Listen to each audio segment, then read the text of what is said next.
शंकर विश्वास रूपिणो, शिव विश्वास।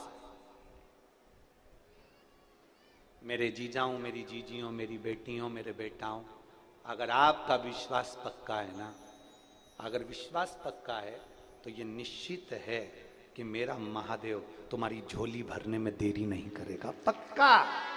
तरह मंदिर क्यों जाते हैं? शिव पुराण कहते हैं जैसे फसल ज्यादा होती है तो मंडी ले जाई जाती है, पाप ज्यादा होता है तो महादेव के दरवाजे जाया जाता है।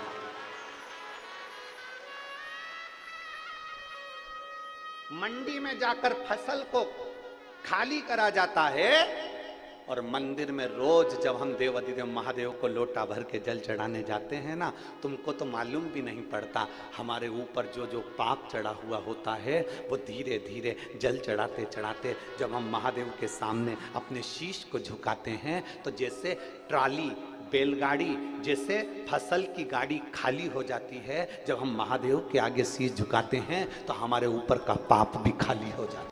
और जो कहते हैं भगवान हमारी नहीं सुनता, उनसे निवेदन करूंगा किसी कथा के पंडाल में बैठकर, जब कुबेरेश्वर धाम से मेरा कुबेर भंडारी कथा वाचने के लिए आया हो, मेरा कुबेरेश्वर धाम से कुबेर भंडारी जब कथा वाचने के लिए आए, उस पंडाल में 7 दिन 5 दिन बैठकर विनती कर कर देखना, अगले पंडाल में तू खुद पत्र लेकर पहुंचेगी कि मेरे बाबा ने मुझे ये दिया है।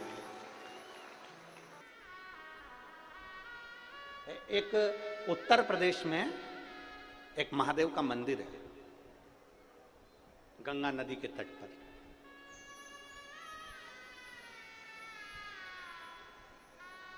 हमीरपुरा उत्तर प्रदेश में पड़ता है, गंगा नदी के तट पर। हडिम्बेश्वर महादेव, आप सब उसका नाम बोलेंगे, हडिम्बेश्वर। हिडिंबा जो थी वो भीम की धर्मपत्नी थी, उसी के नाम से ये मंदिर है, हडिम्बेश्वर महादेव। कौन सा मंदिर? जम के बोलो जरा सभी लोग, हडिम्बेश्वर महादेव। हमीरपुरा उत्तर प्रदेश, गंगा नदी के तट पर ये मंदिर है। कौन ने निर्माण किया, कौन ने बनाया? अगर हमारे शास्त्रों को उठाकर देखा जाए तो उसमें वर्णन आता है, हडिम्बेश्वर महादेव जब पांडव वन में विचरण कर रहे थे और भीम पहरा दे रहे थे, हडिम्ब की बहन हिडिंबा उसने देख लिया भीम को देखा, पेड़ पर चढ़ के बैठ गई हिडिंबा, भीम को देख रही। सुबह सुबह भीम ने ब्रह्म मुहूर्त में सुबह के समय पर स्नान करा, एक शिवलिंग का, पार्थिव शिवलिंग का भीम ने निर्माण करा। पेड़ों की पत्ती तोड़कर भीम लाया और उस शिवलिंग पर समर्पित कर दिया। हिडिंबा देख रही, हिडिंबा देख रही।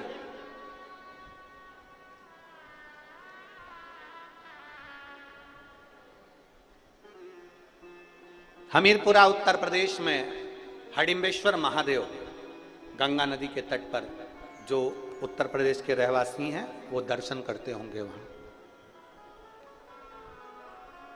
हिडिंबा देख रही है, भीम ने ब्रह्म मुहूर्त में एक शिवलिंग का निर्माण करा, पार्थिव शिवलिंग का निर्माण करा, वृक्ष की पत्ती तोड़कर लाया और भगवान शंकर को चढ़ा दिया, हाथ जोड़ के बैठ गए। हिडिंबा राक्षसी थी, उसकी वृत्ति अच्छी नहीं थी, उसका विचार अच्छा नहीं था। वो तो भीम को खाने को आई थी, वो भीम को मारने के लिए आई थी, पांडवों के प्राण लेने के लिए आई थी, प्राण ग्रहण करने के लिए, प्राणों को नोचने के लिए आई थी, वो समाप्त करने के लिए आई थी। पर वो हिडिंबा बैठ गई पेड़ पर, वृक्ष पर, भीम को देखती रही। 1 दिन निकल गया, भीम को देखती रही। 2 दिन निकल गया, भीम को देखती रही। हिडिंबा से रहा नहीं गया।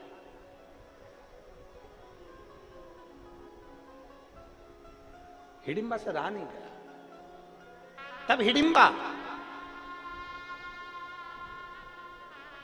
एक सुंदर स्त्री का रूप रखकर एक मुनि के पास में पहुंच गई। हिडिंबा एक सुंदर स्त्री का रूप रखकर एक, अभी तक राक्षसी विग्रह था उसका, अभी तक राक्षसी शरीर था उसका। जैसे श्रीमद् भागवत में कथा आती है, पूतना हिडिंबा देख रही है, जैसे पूतना सुंदर स्त्री का रूप रख कर गई थी, वैसे हिडिंबा बड़ी सुंदर रूप धर कर गई, एक मुनि के सामने पहुंच गई। अड़भंग मुनि अपने वेश में आनंद लेते हुए चल रहे थे। चरण प्रणाम, हिडिंबा ने सुंदर स्त्री का रूप रखकर पहली बार किसी मुनि को प्रणाम करा। ये जब जब साधु संत को देखती थी तो खा जाती थी, आज पहली बार प्रणाम कर रही है। जरा विचार करिएगा, भीम को शिवलिंग की पूजन करते हुए देखा तो हिडिंबा का विचार बदल गया। अब उसने मुनि को, संत को खाया नहीं, उनको प्रणाम किया है। प्रणाम। लोग कहते हैं, इतने सारे लोग कथा में आते हैं, क्या सबका मन बदल जाता है? हम कहें नहीं बदलता, थोड़ा बहुत तो असर आता होगा। थोड़ा बहुत भी अगर असर आ गया ना शंकर की भक्ति का, तो बहुत है उतना, धीरे धीरे धीरे धीरे रमता जाए।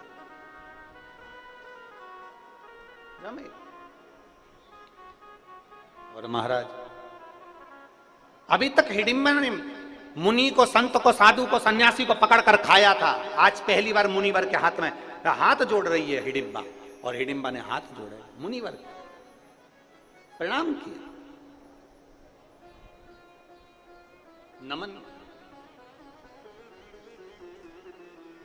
मुनिवर से पूछा, मुनिवर मेरे को आपसे पूछना है, मैंने देखा है मिट्टी का कोई एक ऐसा पिंडी जैसा बनाता है और उसकी पूजन करता है, उसका विधान क्या है? हिडिंबा को मुनि ने कहा, ये पिंडी नहीं, ये शिवलिंग है, और जो शिवलिंग की आराधना करता है, 7 वृक्ष की पत्ती को लाकर महादेव के ऊपर समर्पित करता है, उस भूलवश भी एक बेलपत्र अगर महादेव को चढ़ जाती है, मुनिवर ने कहा उसकी मनोकामना पूरी हो जाती है। हिडिंबा ने कहा जो मांगेंगे वो मिल जाएगा, मिल जाएगा। मैं जिस पुरुष को देखी हूं, क्या वो मेरा पति बन जाएगा? बन जाएगा। तुम मांग कर देखो। राक्षसी ने केवल पूजन करते हुए देखा तो उसने मन में विचार कर, राक्षसी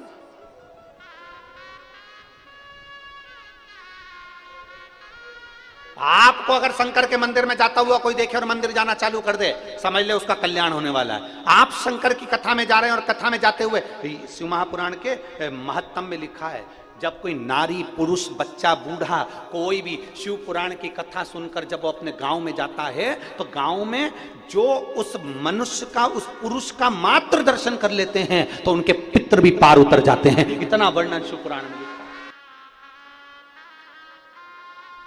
और हिडिंबा लगी भगवान शंकर की आराधना करने, हिडिंबा भगवान शिव की आराधना में डूबने लगी। मंत्र नहीं जानती है हिडिंबा, शिव जी के मंत्र जाप को नहीं जानती है हिडिंबा, शंकर जी के मंत्र को नहीं जानती है हिडिंबा।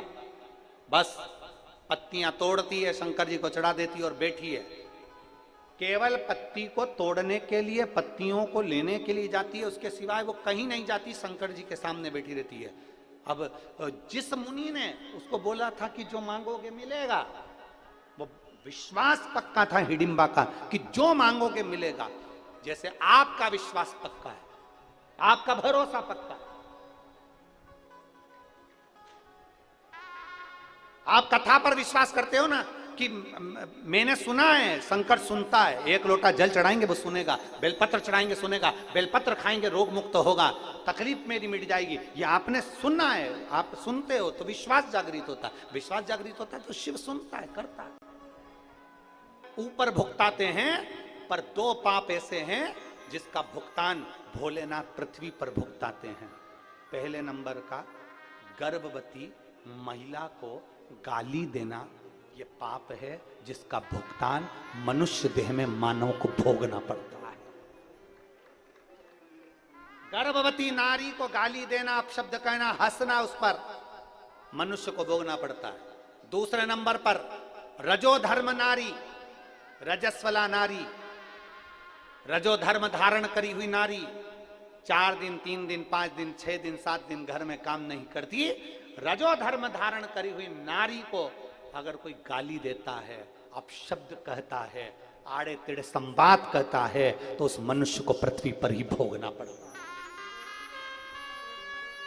सारे पापों का भुगतान धर्मराज ऊपर भुगताते हैं, पर 2 पाप ऐसे हैं जिसका भुगतान मनुष्य को पृथ्वी पर भोगना पड़ता है। देवादिदेव महादेव भुगतान। एक गर्भवती नारी पर हंसना, गर्भवती नारी को ताना देना, गर्भवती नारी को अपशब्द कहना, और दूसरा रजो धर्म धारण करने वाली नारी रजस्वला कोई स्त्री होती है। हम तो देवरानी जेठानी जितनी भी होती हैं, इनसे हम हमेशा अपनी कथा में कहते हैं, देखो सासू से भी कहते हैं, बहुओं से भी कहते हैं, घर में अगर तुम्हारी देवरानी रजस्वला धर्म से है और जेठानी को ज्यादा काम करना पड़ रहा है, तो जेठानी से निवेदन है कि कभी भी देवरानी को उस रजो धर्म के समय पर अपशब्द मत कहना। जेठानी रजो धर्म से है और देवरानी को ज्यादा काम करना पड़ रहा है, तो देवरानी से निवेदन है कि जेठानी को अपशब्द ना कहे। ननद